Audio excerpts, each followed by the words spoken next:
હિન્દુ ધર્મમાં દીપક પ્રગટાવવાનું વિશેષ મહત્વ રહેલું છે।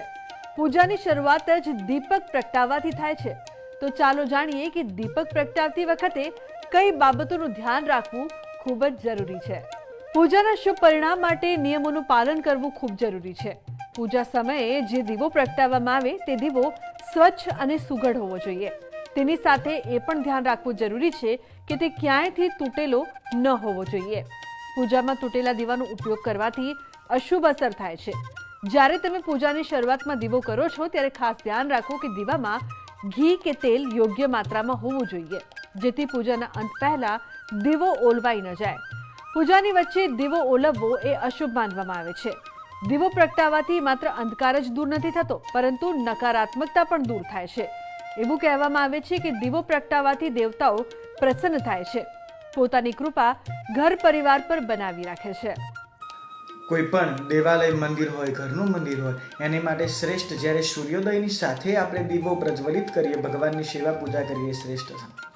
અને જ્યારે સંધ્યા ટાઈમ થતો હોય ત્યારે પણ આપણે ભગવાન માતાજી આગળ જ્યોત પ્રજ્વલિત કરીએ એનો શ્રેષ્ઠ સમય છે।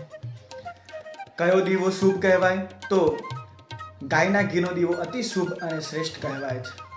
આડી વાટનો જે દીવો હોય એ આપણા કુળદેવી માતાજી માટે હોય છે અને ઊભી વાટનો દીવો એ ભગવાન માટે હોય છે।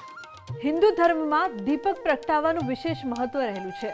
પૂજાની શરૂઆત જ દીપક પ્રગટાવવાથી થાય છે। તો ચાલો જાણીએ કે દીપક પ્રગટાવતી વખતે કઈ બાબતોનું ધ્યાન રાખવું ખૂબ જ જરૂરી છે। પૂજાના શુભ પરિણામ માટે નિયમોનું પાલન કરવું ખૂબ જરૂરી છે। પૂજા સમયે જે દીવો પ્રગટાવવામાં આવે તે દીવો સ્વચ્છ અને સુઘડ હોવો જોઈએ। તેની સાથે એ પણ ધ્યાન રાખવું જરૂરી છે કે તે ક્યાંયથી તૂટેલો ન હોવો જોઈએ। પૂજામાં તૂટેલા દીવાનો ઉપયોગ કરવાથી અશુભ અસર થાય છે।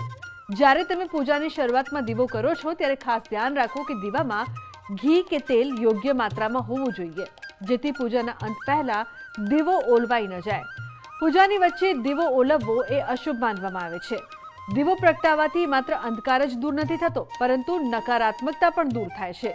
એવું કહેવામાં આવે છે કે દીવો પ્રગટાવવાથી દેવતાઓ પ્રસન્ન થાય છે, પોતાની કૃપા ઘર પરિવાર પર બનાવી રાખે છે।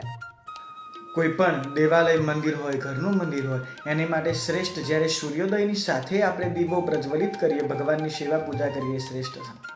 અને જ્યારે સંધ્યા ટાઈમ થતો હોય ત્યારે પણ આપણે ભગવાન માતાજી આગળ જ્યોત પ્રજ્વલિત કરીએ એનો શ્રેષ્ઠ સમય છે। કયો દીવો શુભ કહેવાય? તો ગાયના ઘીનો દીવો અતિ શુભ અને શ્રેષ્ઠ કહેવાય છે। આડી વાટનો જે દીવો હોય એ આપણા કુળદેવી માતાજી માટે હોય છે અને ઊભી વાટનો દીવો એ ભગવાન માટે હોય છે। તો આજના મારા આ અહેવાલમાં બસ આટલું। ફરી મળીશું એક નવી અને મહત્વની જાણકારીની સાથે, પરંતુ આ વિડીયોને આપ ખાસ લાઈક કરજો અને શેર પણ કરજો। નમસ્કાર।